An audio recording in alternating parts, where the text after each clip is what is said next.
importancia para la salud, las micotoxinas tienen importancia no solo para la salud veterinaria, sino que también para la salud pública, porque los animales que puedan ser consumidores primarios de las micotoxinas que estén presentes en sus alimentos, también pueden pasar ciertas de estas micotoxinas a productos animales que no son para consumo del humano. Por ejemplo, residuos, se pueden encontrar residuos en leche, en carne y huevos. Por eso no son solo importantes para la salud animal, sino que tienen una importancia en la salud pública. Ahí hay dos figuras, o estas figuras de globitos, que muestran un poco qué pasa con las micotoxicosis agudas, con los distintos tipos de micotoxinas y lo que pasa, y también micotoxicosis crónicas que llevan a problemas a veces más relevantes, incluso relevantes para la salud pública, como el caso de generar genotóxica, tumorogénica o mutagénica. Acá solo un resumen, acá hay un poco de todo lo que generan, un resumen entre lo que es la exposición y sus efectos. Ahí tienen parte el efecto en la economía y cómo se regulan, qué pasa en el campo, entre el suelo y la planta, donde se producen estos hongos, qué pasa con la salud humana, en los alimentos para los animales y qué pasa en el almacenamiento también de los granos que son relevantes para la prevención de la contaminación con hongos y micotoxinas. Ahí ustedes lo pueden revisar después. ¿Qué favorece la producción de micotoxinas?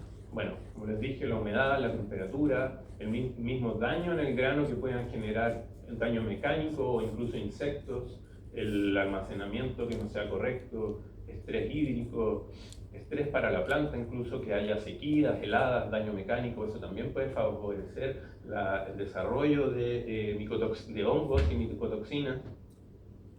Y la presencia de insectos y ácaros que destruyen o que se alimentan de los hongos también deja el grano expuesto para que pueda ser colonizado por el hongo.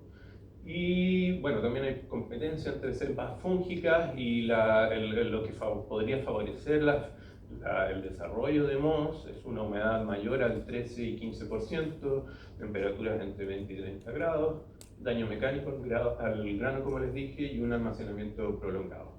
Ahí en esa figura están las distintas etapas que pueden ser contaminados los granos, ya sea en el cultivo, en la cosecha, en la post cosecha, en el almacenaje, en el proceso y en el mismo proceso de alimentación animal. Profesor, ¿a qué se refiere con estrés hídrico? Estrés hídrico, por ejemplo, que la planta haya pasado por una sequía. Eso es estrés hídrico, cuando a una planta se le quita el agua, digamos. Ese es un estrés hídrico que la planta tiene que soportar sin agua y eso genera que esté más expuesta o más vulnerable a enfermedades fúngicas. Ah, ya. Pero eso no... Eso es de la planta, propiamente tal. Ya. La planta, digamos, no es lo mismo que tú tengas una planta que la riegas constantemente, que está turgente verde. Cuando pasa por estas situaciones de estrés hídrico, la planta se puede poner un poco mustia, digamos, y eso hace que se les sea más fácil a ciertos hongos infectar a esa planta. Es que yo pensé que se refería al hongo en sí. No, es el estrés de la planta, o sea, el hongo va a crecer mientras estén las condiciones, y si tú le das las condiciones para que esa planta no esté perfecta, digamos, entre comillas, va a ser más propicio para que el hongo crezca en esa planta, y por eso el estrés hídrico, ya sean sequías, heladas, el mismo cambio climático puede producir efectos que tal vez en años anteriores no se daba que hubiese estrés hídrico, y eso puede generar una mayor susceptibilidad en ese momento para que crezca el hongo y genere micotoxinas, y tal vez eso antes del cambio climático, antes de estos cambios de temperatura, humedad, se produjeran, tal vez no era tan importante el tema de micotoxinas, pero es un tema del estrés hídrico en la planta. Ahí, por ejemplo, también está esa imagen con el círculo, eso es no se ve bien, pero es un ensilaje, perdón, y a ese ensilaje donde se supone que tienen que crecer bacterias benéficas para el ensilaje que generen una fermentación, pero que láctica, en este momento están contaminadas con estos hongos no deseados y ahí mismo se producen las micotoxinas.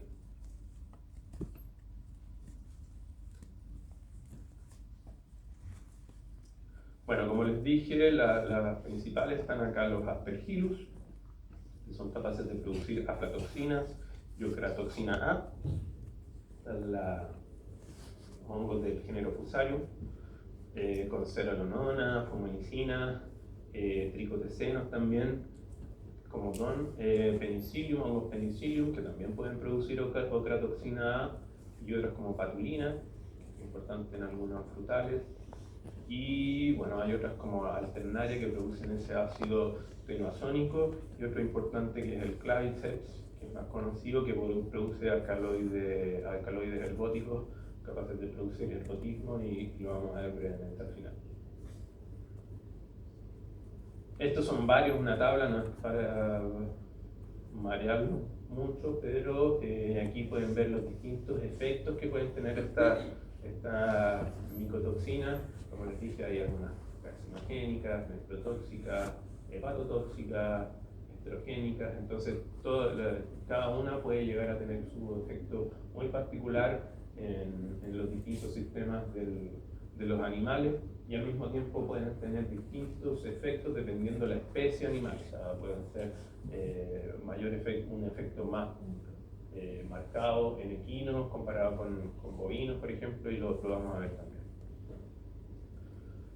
La absorción de las micotoxinas es principalmente intestinal, tienen biotransformación hepática, se unen a proteínas como la albúmina en la sangre, y se pueden excretar, claro, como a través de la bilis, las fecas, o dependiendo también de la micotoxina, a través de la orina.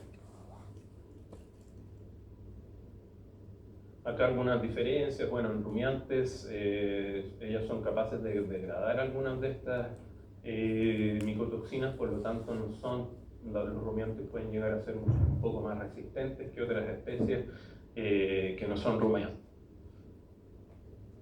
Los monogástricos, por otra parte, tienen mayor biodisponibilidad de estas micotoxinas, y en general tienen mayor susceptibilidad, en general los cerdos y los pollos. Y porque también tienen un carácter de que su alimentación, cerdos y pollos, incluye mucho grano, que también es almacenado, son en grandes cantidades, porque son animales que en general se mantienen en condiciones intensivas, por lo tanto se mueve mucho grano almacenado en general, condiciones de humedad que también pueden tener, que no solo la susceptibilidad, digamos, por el animal, sino también las condiciones en que estos animales son criados y producidos.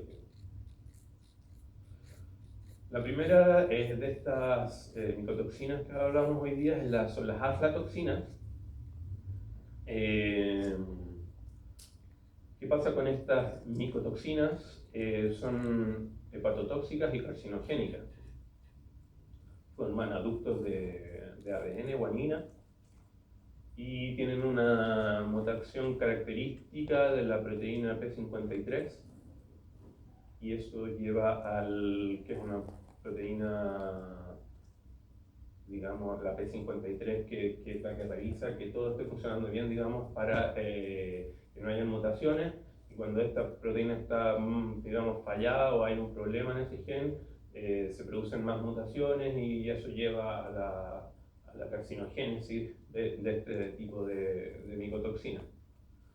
Además está cuando una vaca, por ejemplo, come un alimento que contiene aflatoxina, lo que puede llegar a pasar es que parte de estas micotoxinas se transformen en el hígado y puedan pasar incluso a la leche, como dice ahí, de la aflatoxina B1 se hace una metabolización en hígado hacia AFM1, que es la que finalmente se traspasa a la leche y por eso tiene un carácter importante para la salud pública y el consumidor.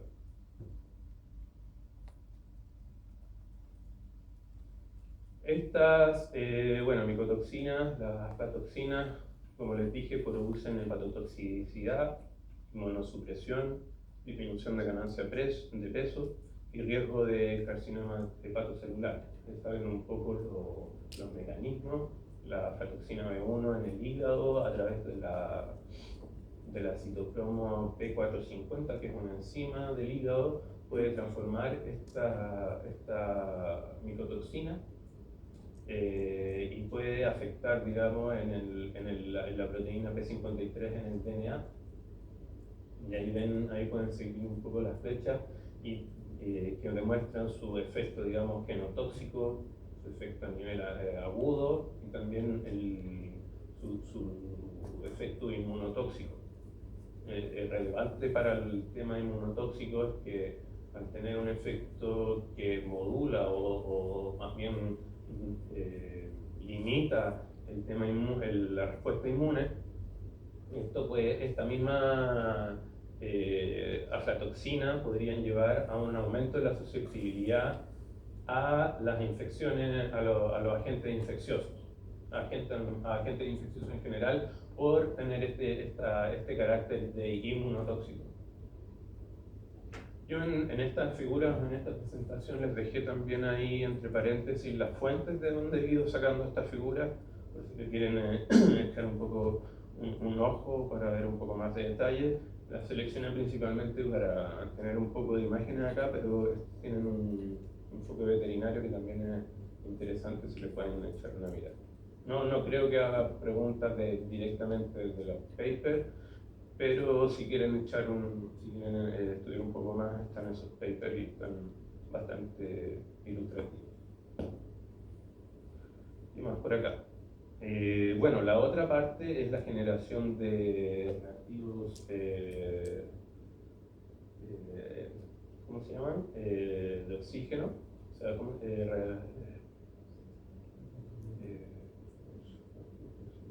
especies reactivas de oxígeno, estrés oxidativo, perdón, y eso también genera problemas en las membranas, en las proteínas y en el DNA, por supuesto. ¿Qué es lo que se ve como diagnóstico y lesiones? Bueno, en aves aquí se ve, como ven en esos pollos que están al medio de la imagen, se ven los pollos que están los normales, digamos, y a la derecha va incrementándose la dosis de aflatoxina y se ve que hay un menor tamaño de esos pollos, se ven un poco más enfermos, y lo mismo con los hígados de esos pollos que se ven a medida que se aumenta la concentración de la toxina, se ven más pálidos, se ven también esos hallazgos de coloración amarillenta, como con hemorragias múltiples y esa apariencia reticular. También ahí en la imagen histológica, histopatológica, se pueden ver también no sé si también se ve también, pero se supone que ahí está marcando esta necrosis centrolobulillar en el hígado en esas imágenes que están ahí.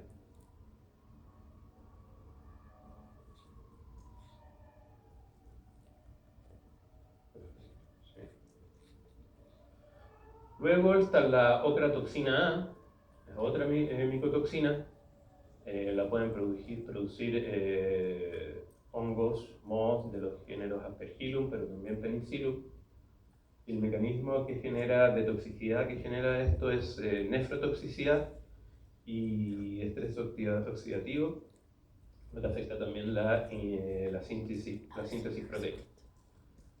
La ocratoxina A sí necesita entrar a la célula a través de unos transportadores específicos, que son los OAT1 y OAT3, que significa transportadores de aniones orgánicos, por su nombre en inglés. Y esos en general son moléculas como la urea, que son los sustratos naturales de estos transportadores, pero que la ocratoxina, al ser un anión también orgánico, también entra a la célula a través de estos transportadores endógenos. Estos transportadores están principalmente en el túbulo proximal del riñón, pero también están en el hígado y en el intestino. Sin embargo, en el riñón es lo que toma mayor importancia por sus efectos a nivel renal, que ya se lo voy a explicar en la siguiente diapositiva. La ocratoxina A es inmunotóxica, es carcinogénica según la IARC, y tiene alta estabilidad que persiste en café, vino, cereales, y es un problema en climas templados. Ahí les puse el transportador, que son estos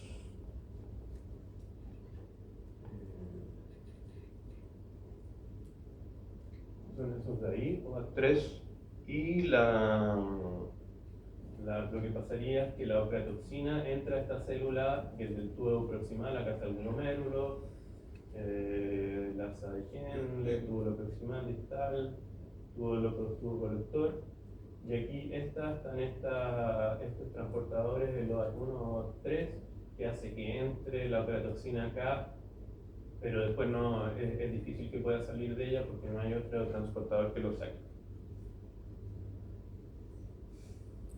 ¿Qué hace que estos transportadores OAT, es como disculpen, pero es como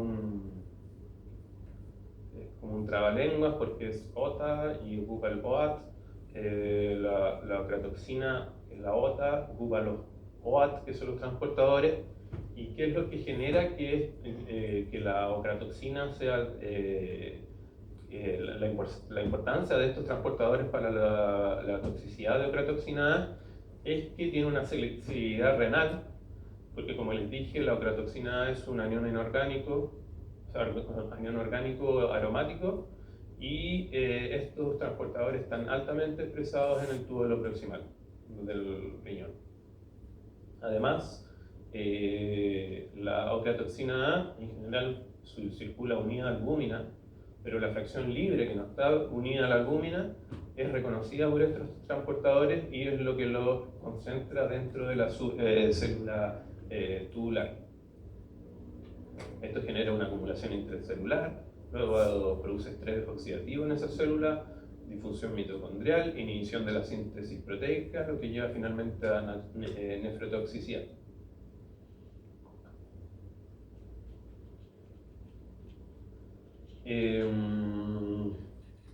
Hay ciertas interacciones con ciertos fármacos que pueden ayudar a mejorar al animal o empeorarlo incluso, o también dependiendo si se administran drogas que también ocupen los mismos transportadores, ahí se menciona probenecil o otras penicilinas, y lo que puede suceder es que esto, al darle estas drogas que pueden tener una menor toxicidad, que deberían tener una menor toxicidad que la ocratoxina A, hacen que se compita con la ocratoxina A por el transportador, y eso hace que el transportador que está compitiendo hace que la captación de ocratoxina libre sea menor, y eso disminuye la toxicidad, porque está entrando menos ocratoxina a la célula.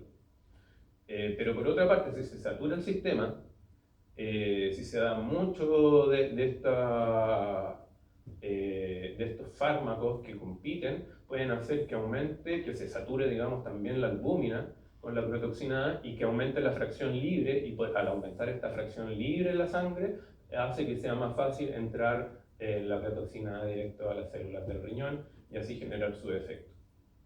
Y como cuarto punto, la característica de estos transportadores que hace que la ocratoxina A sea más tóxica es que tienen una vida media extremadamente larga, en humanos alrededor de 35 días, y eso es porque se reabsorbe esta ocratoxina A en el túbulo proximal. Además tiene una recirculación enterohepática y también se acumula intracelularmente.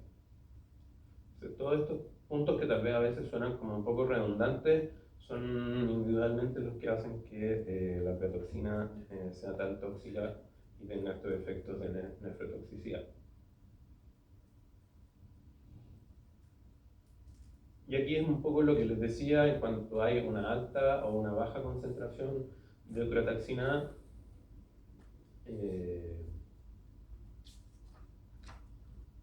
y un poco lo que les decía.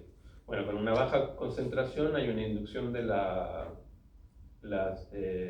citocromo CYP450, que es una iniciación rápida del metabolismo de reacciones enzimáticas de fase 1, de fase 2, y las de fase 2 pueden llevar a la generación de metabolitos altamente tóxicos. O sea, el mismo hígado que metabolice parte de esta ochratoxina puede llevar a producir metabolitos aún más tóxicos y que van a llevar ahí a la disrupción aún mayor de la síntesis proteica. Mientras que una alta concentración de ochratoxina puede llevar a una completa supresión de las enzimas y un metabolismo más lento. Aquí les puse al lado izquierdo, no sé si lo han visto igual, el tema de que son las reacciones de fase 1 y fase 2, no sé si las han visto en fisiopatología, pero básicamente lo que hace el hígado en estas reacciones de fase 1 es hacer que el tóxico que se quiere eliminar, que se quiere metabolizar, se haga más soluble en agua, se haga más hidrosoluble. Entonces las reacciones de fase 1 son en general agregarle un oxígeno, sacarle un oxígeno, un OH, y ahí están reacciones más simples como oxidación, de alquilación, reducción e hidrólisis, que son reacciones más bien simples, y las de fase 2 son otro tipo de reacciones como la gluconeuridación, sulfación, glutatión y acetil, que le agregan un grupo nuevo, ya sea un glucuronido, un sulfato o un glutatión, y eso lo conjuga con la molécula tóxica para hacerla más soluble en agua y poder eliminarla ya sea por los riñones o a través de la bilis.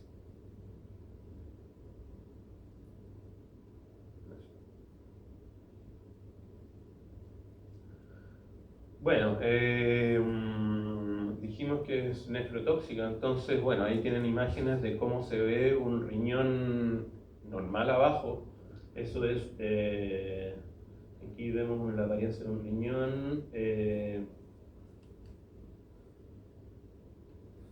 con una nefropatía micotóxica espontánea. Es decir, hay un aumento del tamaño del riñón y hay esta textura como marmoleada. Este es un cerdo de 6 a 8 meses de edad. Entonces lo que hay aquí es un riñón pálido, granular, el daño en el tubo proximal, y eso lo que hace es un daño en la reabsorción de agua, por lo que se pierde agua y solutos. Hay una inhibición de la síntesis proteica en membranas y transportadores, y se genera este síndrome de polidipsia, poliuria, y la polidipsia es como respuesta compensatoria a la pérdida de agua por el daño en la reabsorción de agua. Y en la imagen de arriba, bueno, se muestra estos túbulos renales hiperplásticos, y también se ve un riñón ahí con nódulos serosos presentando un presunto carcinoma metastásico. Y como les dije, ocurre aquí, o sea, este es el tubo proximal, ahí es donde ocurre el daño, digamos, en este esquema de la unidad funcional del riñón. El glomérulo, el asa distal, el asa de Henle, perdón, proximal distal, y aquí el túbulo colector.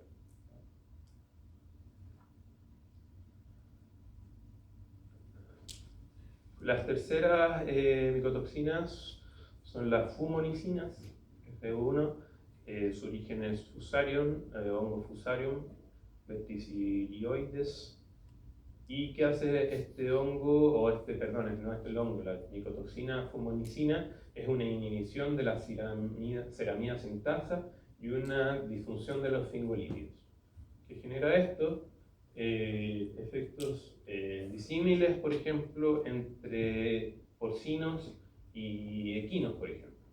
En equinos se da por envenenamiento generalmente de maíz mohoso, lo que lleva a una leucoencefalomalacia, que es la lesión patognomónica de esta fumonicina, y ahí es donde se ve ese caballo con un trastorno apoyando la cabeza, y finalmente en el cerebro se pueden ver este tipo de lesiones, en que se reemplaza el tejido blanco del cerebro y se generan estos hoyos prácticamente.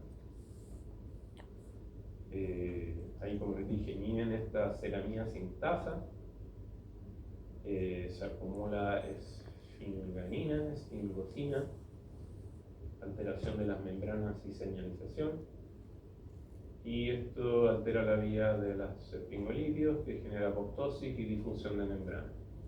En los porcinos, por otra parte, se genera no un tema neurológico, sino que un edema pulmonar, un síndrome de edema pulmonar, por alteración de la permeabilidad vascular.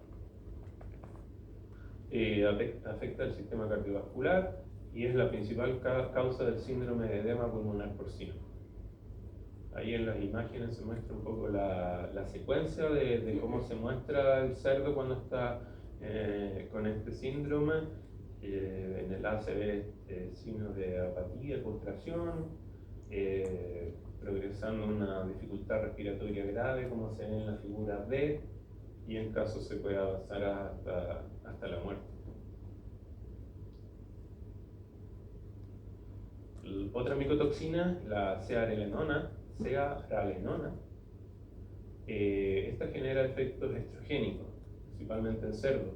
Es un agonista estrogénico, donde sus metabolitos también son estrogénicos, y el alfa-cearalenona es el más estrogénico. Eso sí, ambos dos, ya sea alfa o beta, se unen a los receptores estrógeno receptor alfa, estrógeno receptor beta. Y esto genera alteraciones reproductivas, genera hiperestrogenismo severo o síndrome estrogénico en cerdas prepuberales y anestro en cerdas adultas, por una inhibición del eje gonadotrofina. Las rumiantes son menos sensibles a la cearalenona, porque parte de la cearalenona la degradan parcialmente en el rumen. Entonces no son tienen una severidad relativa menor. ¿Qué se ve en intoxicaciones con cearalenona, que es estrogénica, digamos? Se ve una vulvovaginitis, prolapsos vaginales, rectales incluso, y como les dije, infertilidad y anestro en adultas, en cerdas adultas. En machos se da hiperestrogenismo, generalmente con ginecomastia, que es como lo que se ve en la figura 2 allá al medio arriba. Y también hay de los machos atrofia testicular, que baja la libido y la calidad del semen. Inflamación prepucial y prolapso rectal. En esas imágenes un poco lo que muestran eso. Es en la figura 1, una inflamación de la vulva. Luego en la figura 2, como les dije, una glándula mamaria más grande en machos. Luego hay una figura 3, una prolapso rectal vaginal. También en la figura 4 lo mismo, prolapso rectal vaginal. Luego hay en la figura 5 un prolapso uterino y abortos. Digo. ¿Qué es la ginecomastia? Ginecomastia ¿A qué se refiere? es cuando los machos tienen aumento de la glándula mamaria. Gracias. Figura 6, ahí vemos un recién nacido con la vulva inflamada, y bueno, abajo hay un un cerdito que no alcanza el peso. Y ahí hay un tracto, una hidrometra y un ovario con quistes. Eso con la cerolenona. Luego los tricotecenos, disculpe. Y ahí tenemos dos clasificaciones, una con la toxina T2 o la toxina HT2. Esta es la clasificación B de la desoxinivalenol, DON, o lionenol, NIP. Y lo voy a hablar como DON de aquí adelante porque desoxinivalenol me cuesta mucho. Mecanismo, inhiben la síntesis proteica y tienen, al igual que en las especies anteriores, tiene una alta relevancia para cerdos y aves. La toxina T2 lleva una necrosis oral con inmunosupresión severa, ya que el DON inhibe la síntesis proteica vía el RSR, que es la respuesta al estrés ribotóxico, que es una vía de respuesta celular que detecta cuando los ribosomas no están traduciendo a las proteínas.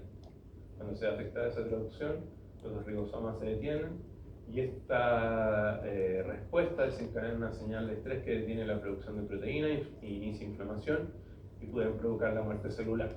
Eso es lo que se escribe ahí más arriba, que dice que DON inhibe la síntesis proteica a través de respuesta al estrés ribotóxico con interleucina 6 y factor de necrosis tumoral alfa, lo que lleva a anorexia y vómito. También por lo mismo se le llama vomitoxina. Esto genera daño a las células epiteliales y altera la barrera gastrointestinal, aumentando la permeabilidad gastrointestinal y menor absorción de nutrientes. También tienen efectos hepatotóxicos en respuestas inflamatorias y apoptosis, lo que también genera inmunosupresión. Y si hay inmunosupresión, también se genera un aumento en la susceptibilidad a infecciones, a agentes infecciosos.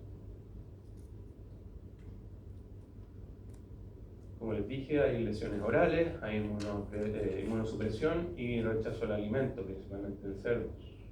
Ahí en la imagen de la izquierda se ve un estómago de cerdo afectado por estos tricotecenos, con toda esa zona hiperémica y inflamatoria probablemente.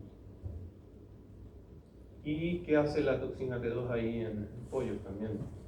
Aparece un problema en el tracto digestivo, en el tegumento, en los órganos reproductivos, sistema nervioso, factores, síntomas a nivel de grupo, de masa, digamos,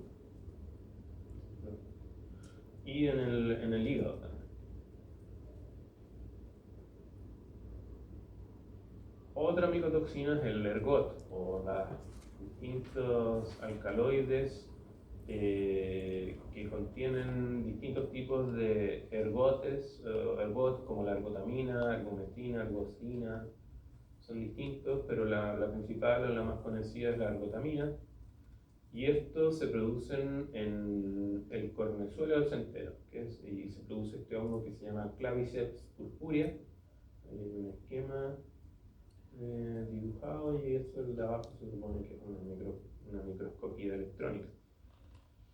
¿Qué hacen esto, el Claviceps purpurea al generar estos tóxicos? Estos generan agonismo parcial de receptores adrenérgicos, serotoninérgicos y dopaminérgicos, causando vasoconstricción severa y alteraciones neuroendocrinas. Pero la vasoconstricción es lo más característico, lo que genera un menor flujo de sangre a los miembros periféricos, que genera isquemia, necrosis y gangrena finalmente. Los efectos neuroendocrinos tienen que ver con el agonismo dopaminérgico, que inhibe la prolactina, disminuye la producción de leche y también generan alteraciones reproductivas.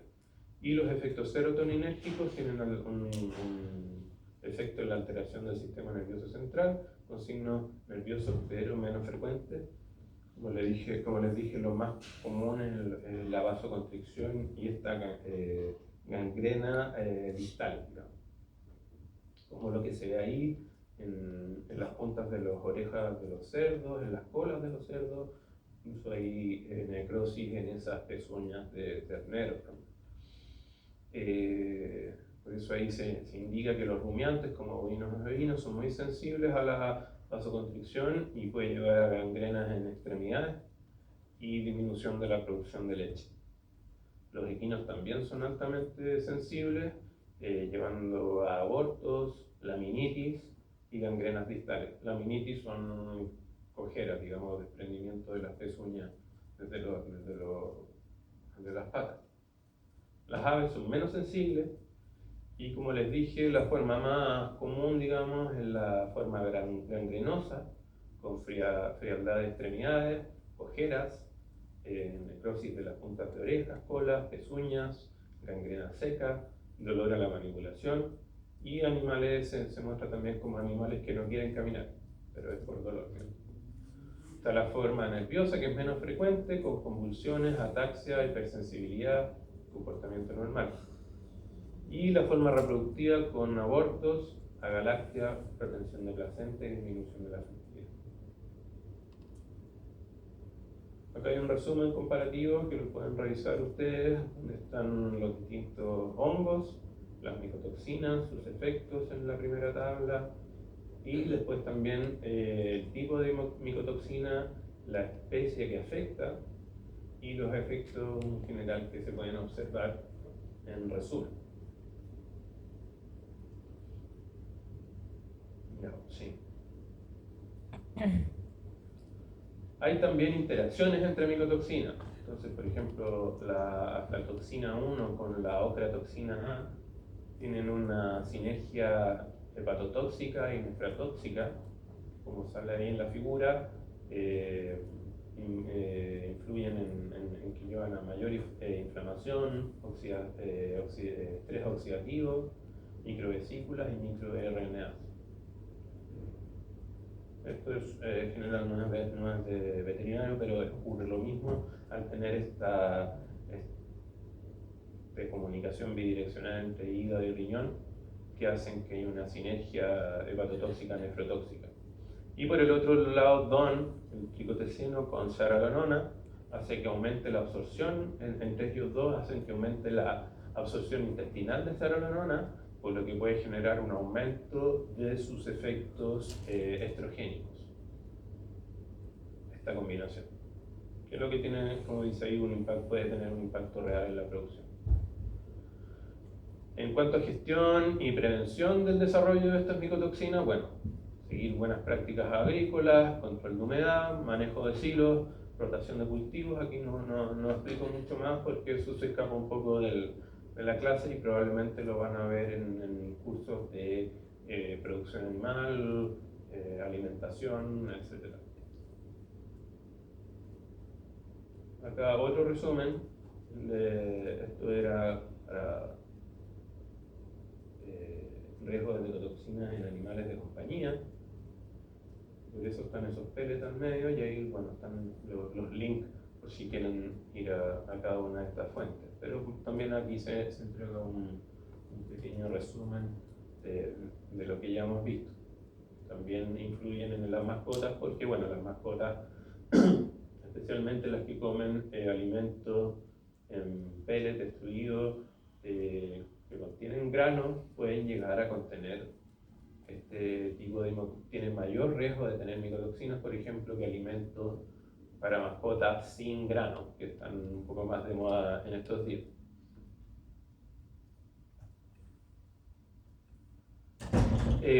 Bueno, como les dije, hay factores de riesgo en la cadena alimentaria. En cuanto a la pre-cosecha, tienen que ver el clima, las plagas. En cuanto a la cosecha del grano, la humedad, el daño mecánico. Luego, en post cosecha, el secado y el almacenamiento. Durante el procesamiento, que no haya contaminación cruzada, si es que se molió antes un tipo de grano, que no se contamine el siguiente, si es que el anterior estaba contaminado.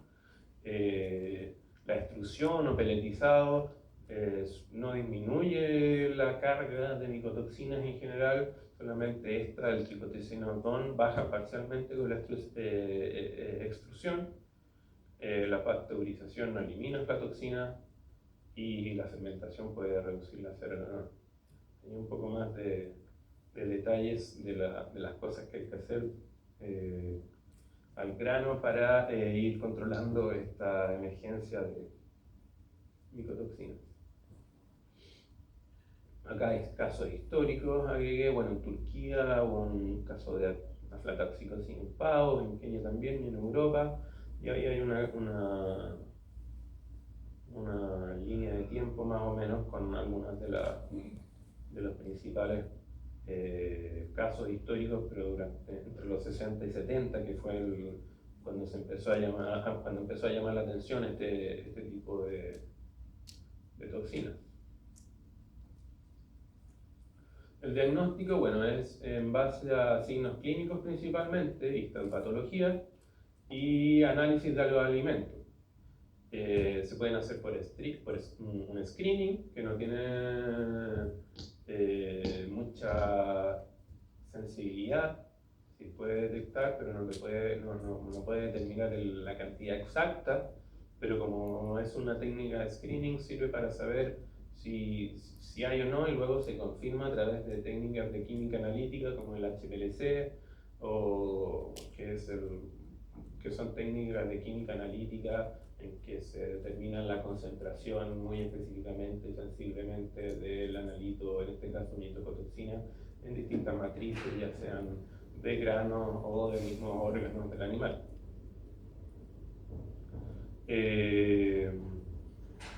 Es por eso que la importancia del muestreo representativo es súper importante en las fábricas de alimentos, ya que hay zonas dentro por ejemplo, sacos de alimentos que son más importantes, o dentro del mismo silo, que son importantes de muestrear, como se menciona ahí, hotspots en ensilados, donde hay zonas más al centro de los ensilados que son más altos en humedad, y esos sectores son los que en general hay que hacer el muestreo.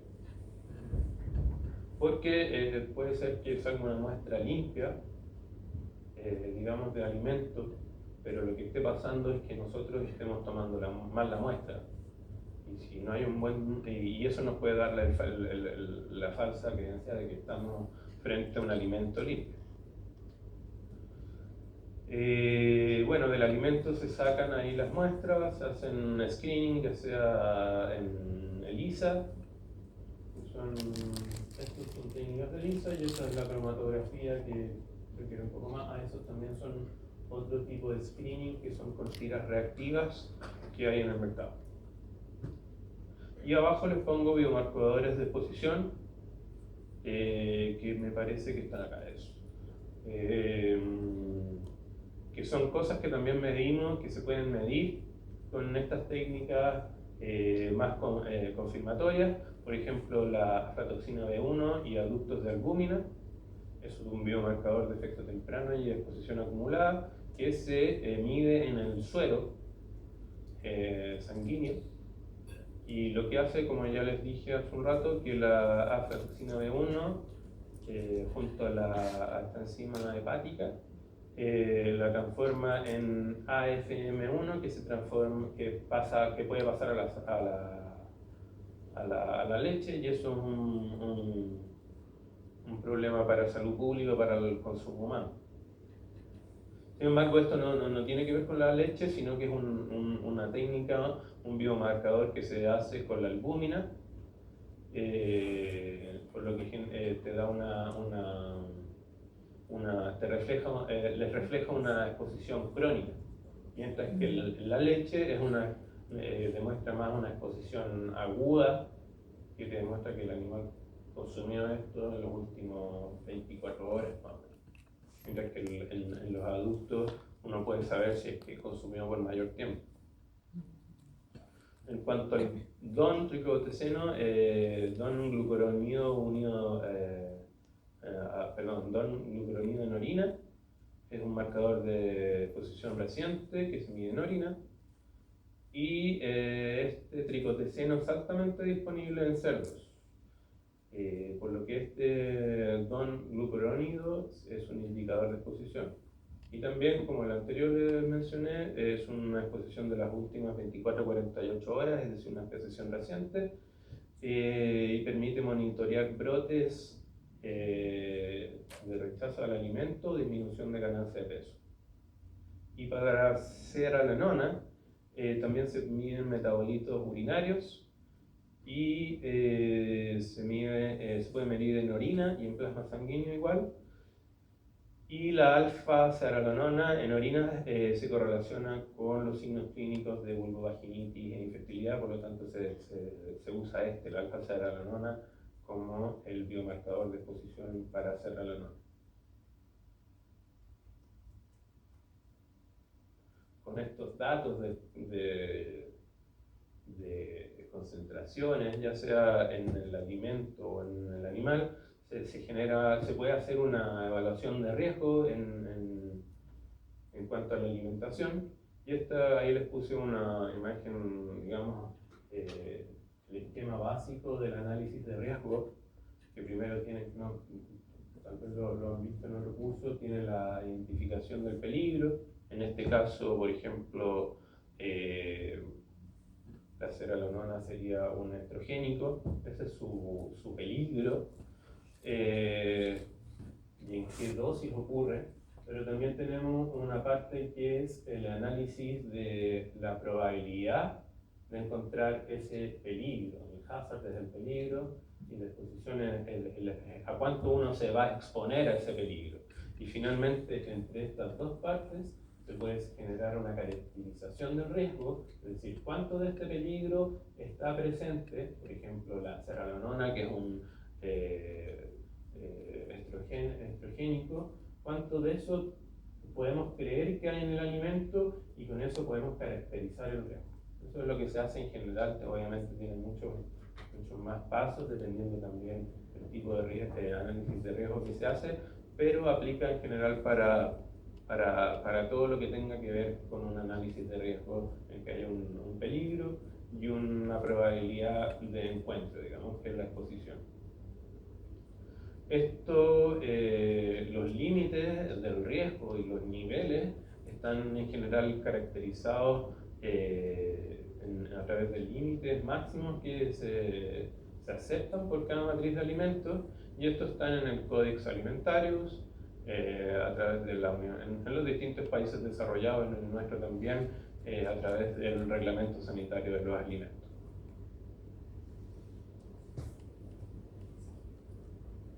Bueno, como estrategias de prevención y control, bueno, estrategias pre-cosechas, cosas que tienen que ver con las variedades de las plantas que producen estos granos, las variedades resistentes, variedades que tengan incorporado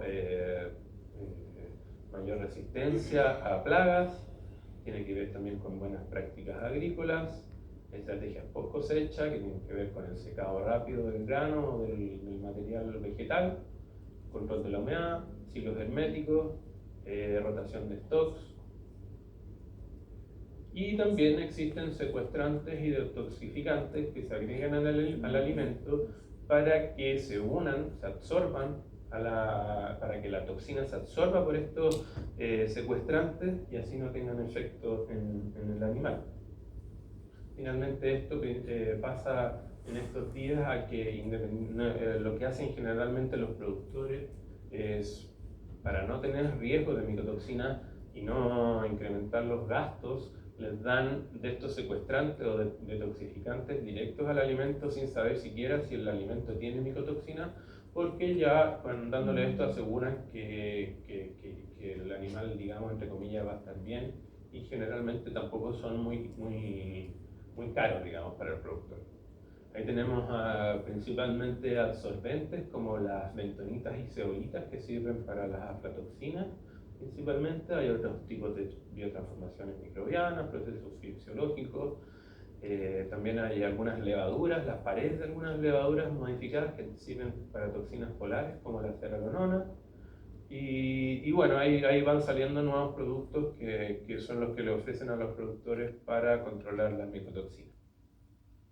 Pero yo diría que entre los absorbentes y estas levaduras puede que sean lo que más se está usando.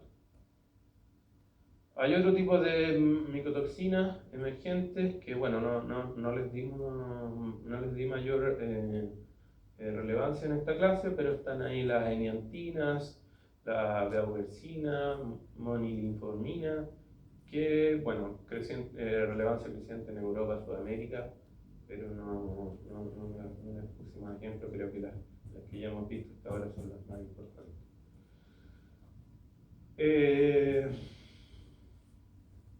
Estos son dos casos clínicos que le puse, uno de aflatoxicosis subclínica en lechería, ahí les doy un poco los datos y si quieren lo desarrollan.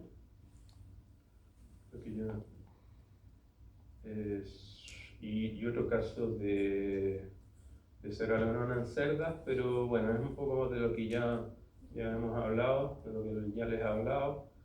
Y un poco para que organicen el estudio. Y como conclusiones clave, bueno, las micotoxinas son un riesgo persistente y se pueden producir en las distintas etapas productivas de alimentación, de generación del alimento y alimentación de los animales.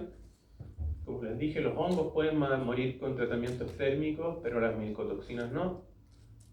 Por eso un alimento puede verse limpio, estar cocido, peletizado, extruido y aún así contener niveles tóxicos de micotoxina.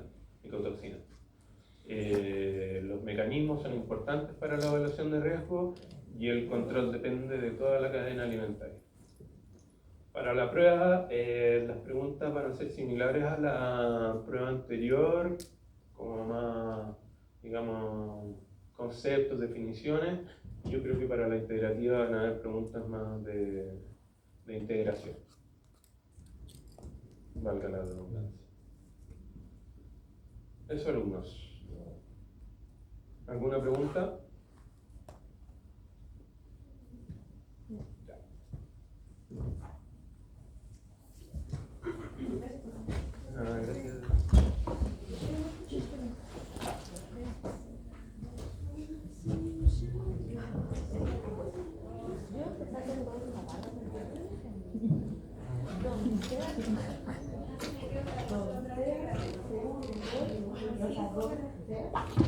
Gracias. Y el espacio con el